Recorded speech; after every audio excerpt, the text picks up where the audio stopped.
good afternoon, good evening, whatever time it is that you are tuning in. This is Unapologetically Me, featuring me. No special guest, just me. So I wanted to make a video about some online posts that were made by a few different screen names that some people thought could possibly be the suspect in this crime. But then the probable cause affidavit came back and I really wanted to read that to you guys. So I did. The last video I put out was that probable cause affidavit, and it's in its entirety for the most part. I do kind of scroll through a bit. So if you haven't seen that yet, or you haven't heard it on another channel or read it for yourself, go ahead and check that out before watching this video. Otherwise you may be a little confused with some of the things that I'm talking about. And the reason that I'm making a separate video to go over the affidavit is for that purpose. So that if you've already heard about it, you don't need to go through that whole thing to hear what I noticed about it. I realize that your time is very valuable and I want to respect that. So just know that I'm kind of putting these videos out in pieces just so that they don't take up a whole hour of your time. I had someone very close to me pass away the other day, and as much as I tried to keep busy working, it didn't really happen. So I'm still very much struggling to keep my mind focused on this case, but my mind is certainly wandering from time to time, and that's why these videos are a bit behind schedule. So I apologize that I have not gotten these out quicker. So anyway, we went over the affidavit. I read it to you, and that's all I did. I told you at the end of that video that I was going to make another video talking about the things that I noticed. So like I said, if you've heard the affidavit read somewhere else or you've read it yourself, then you know where I'm probably going to go with a few of these things. This probable cause affidavit states a few interesting things that are not all consistent with what we thought and what we've been told. And it certainly doesn't surprise me that we're learning new information because, of course, that's just how it works. But there's a few things that stuck out to me that I was not expecting at all. And the very first thing that stuck out to me was the very first sentence of this affidavit, that Moscow Police Department showed up to 1122 King Road at 4 p.m. And we were told that the 911 call was made a little bit before noon. Reading over this part again, though, and again and again and again. This is a statement from Brett Payne. He's speaking on his behalf, and he's saying that himself and Sergeant Bleeker responded to 1122 King Road at 4 p.m. to assist with scene security and processing of a crime scene. So there had already been police there. There had already been people processing the scene, but the person who is petitioning for this probable cause affidavit didn't get there until 4 p.m. So I don't know if these are the higher ups that came after it had already been looked at, and they're kind of like the final officers that look over things. And he even states that he was walked through the already gone through crime scene. He also says that the forensics team was also already on scene as well, and they were ready to begin processing the scene as soon as these two officers had their walkthrough. So don't be thrown off by that. A lot of people have. I've seen videos go up about it, and I noticed it too as being strange, but then I read it again and I saw what I didn't notice the first few times I read it. Okay.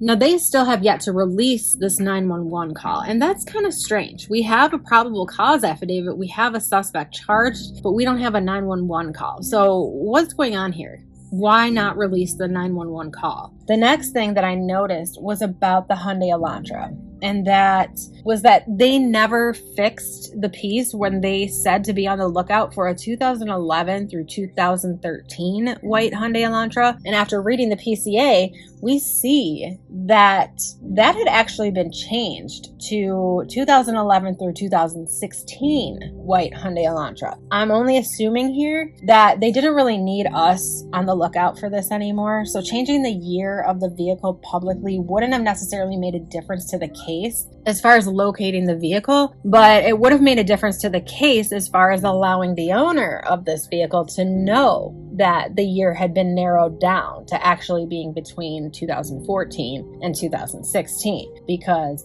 the suspect, now being named as Bryan Kohberger, drove a 2015 white Hyundai Elantra. So I feel like they didn't want to spook him by narrowing that year down even further. Another thing that came out in this affidavit that was inconsistent to what we thought this entire time is the time frame that the murder was thought to be committed. We've always been under a suspicion that the murders were committed between 3 and 3:30 a.m. because of that vehicle leaving town at 3:45 a.m. Well, I made a video it was called Two White Cars or something like that.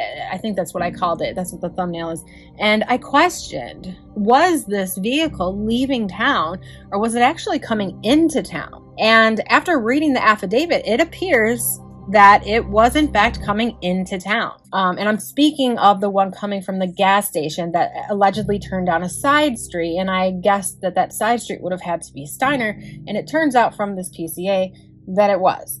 So we now know that the murders were likely committed between 4 a.m. and 4:20 a.m., a whole hour later than what we've all been discussing. According to the PCA, it appears that Xana was most likely awake and on TikTok at 4:17 a.m. And we know that she ordered DoorDash at 4 a.m. and then it arrived at 4:12 a.m. And we also learned that Xana was found on the floor of the room, which would be consistent with her still being awake when the suspect entered her room.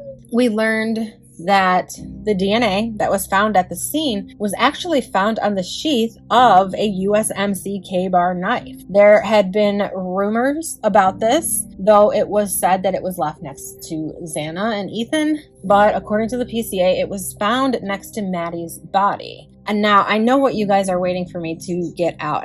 I promise we're going to get there. I want to say it last. All right, so just hang on. We are getting there. We've learned the suspect, who is now said to be Bryan Kohberger, went back to the crime scene about 5 hours after he committed the murders, allegedly. Bryan Kohberger's phone pinged at the location of 1122 King Road between 9:12 and 9:20 a.m. So he went back to the crime scene 5 hours after he got home from the crime, allegedly. That's crazy. I mean, he was so ready to see some action on what he did, because I can only speculate here, but why do most people go back to the crime scene, especially 5 hours after you commit? He wanted to see action. He wanted to see police there. He wanted to see all the craziness of what he had caused. He wanted to see what was going on. And I mean, if the police really weren't called until 11:46 or 48 a.m., then when he got there, there was nothing going on there yet. It was also confirmed that Bryan did in fact switch out his license plate from Pennsylvania to Washington on November 18th, just 5 days after the crime. We talked about that in the last video. And we also learned that Bryan Kohberger had been stalking these victims for months prior to the crime being committed. His phone had pinged at several of the same locations over several weeks leading up to the murders. This we also discussed in the last video. But now we have confirmation, right? We learned a few other things, but the biggest jaw-dropping thing that we learned from this affidavit is that Dylan Mortensen was awake while these murders were taking place. And not only was she awake, she was face to face with the alleged suspect, now known as Bryan Kohberger. According to the affidavit, Dylan's bedroom was actually on the second level of the house. It was not on the first level like people originally suspected. And she was actually able to hear things going on. According to her statement, Dylan said that she originally went to sleep in her bedroom on the southeast side of the second floor. She then said that she was awoken at approximately 4 a.m. by what she stated sounded like Kaylee playing with her dog in one of the upstairs bedrooms, which was located on the third floor. A short time later, Dylan said she heard who she thought was Kaylee say something to the effect of, "There's someone here." The affidavit went on to say that a review of the records obtained from a forensic download of Xana's phone showed this could have also been Xana, as her cellular phone indicated she was likely awake and using TikTok at approximately 4:12 a.m. Dylan stated she looked out her bedroom, but she did not see anything when she heard the comment about someone being in the house. Dylan stated she opened the door a second time when she heard what she thought was crying coming from Xana's room. Dylan then said, and this is so flippin' creepy, that she heard a male voice say something to the effect of, quote, "It's okay, I'm gonna help you," unquote. And I literally got chills and my stomach flip-flopped when I read that. in the affidavit because that's likely the suspect talking to Xana before he killed her by stabbing her to death. So I don't know if she had just killed Ethan and that's why Xana was crying and he was like, it's okay, I'm gonna help you. And then he did that. It's just, oh, it's sickening. The affidavit went on to say that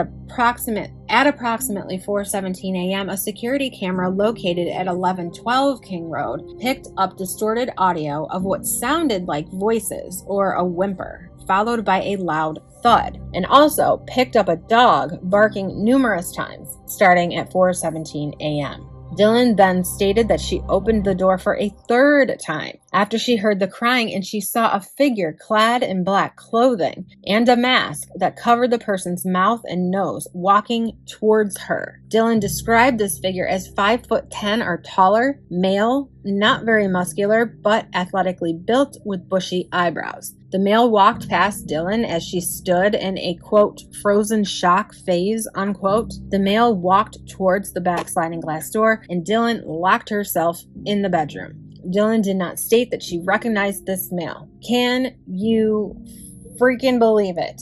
Okay, this is like mind-blowing. This is like this whole time. Now, people have been saying all sorts of things, right, about Dylan. How could they have slept through it? How could they have slept through it? But Dylan was on the first floor. Well, now we know she's on the second floor. And I think Truth and Transparency put out a video about Dylan's bedroom being on the second floor. And she was right. Dylan's bedroom was on that second floor underneath Maddie's bedroom. So what she was hearing up there was probably not her playing with her dog. The dog was probably barking in Kaylee's bedroom where the dog was staying. And Kaylee and Maddie were up in that room. So, oh my God. And then this dude walks almost like right up to her. And she's just standing there. And then he walks right past her and leaves. It was said also that during the processing of the crime scene, investigators found a latent shoe print, which was located during the second processing of the crime scene by the ISP forensic team using a presumptive blood test. So this was likely a shoe print in blood,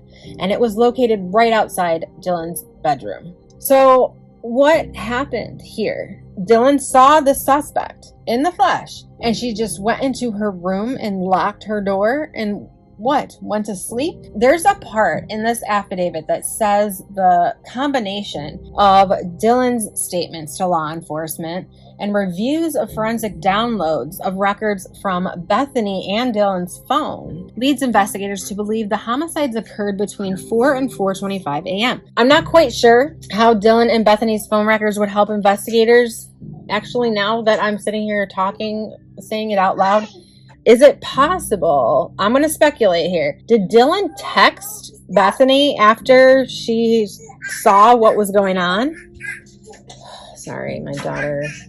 There has to be some sort of exchange. Now that I'm thinking about it, in order for their records to help confirm this timeline, there has to be some sort of exchange between Dylan and Bethany over the phone about that time of the incident. Like, she's texting Bethany, what the hell, someone's in the house, this just happened. You know, which confirms this time frame. So the elephant in the room here, why no 911 calls? Or are they keeping that from us for some reason? Because they don't want to release this 911 call. Could it be that she made that 911 call more like 5 a.m.? And I don't know. I'm so confused. I said at the beginning of this video about this 911 call, and I made another video all about this. It would answer a lot of people's questions, and it would have helped Bethany and Dylan out at the beginning when they were basically being accused of this crime because of the 911 call. And now we have this probable cause affidavit that says that Dylan saw the suspect at 4 a.m. and didn't call the police until almost noon. Like, I don't know if the police mean to throw this poor girl to the wolves yet again, but I'm scared that that is exactly what they have just done. I mean, and I swear to God, if any of my viewers go and attack this girl after hearing this about this in this affidavit, do not come back to my channel. I don't know what's going on with any of this, but this girl has been severely traumatized, and I can't imagine what she is going to go through all over again now that everybody knows that she actually saw the suspect, and from all we've been told, waited until noon to call 911. I don't know. I don't know. But what I do know is Dylan had to be extremely traumatized at the time, and I do believe she is really going through it now. So she has been cleared. They've all been cleared, right? I don't know. Let me know what you guys think about this, and I will get on the next video. Now, like I said, I want to make, and now that this probable cause affidavit has come out, I will even be able to better kind of analyze these posts that were made, because there's something that came out in the probable cause affidavit that nobody knew. This person knew about it. At least they were speculating that this could be the case. You're not going to want to miss that. So make sure to hit the subscribe button, hit that notification bell, so that you get notified every time I put out a video. Thank you guys so much for listening, and I will talk to you guys on the next. Bye-bye.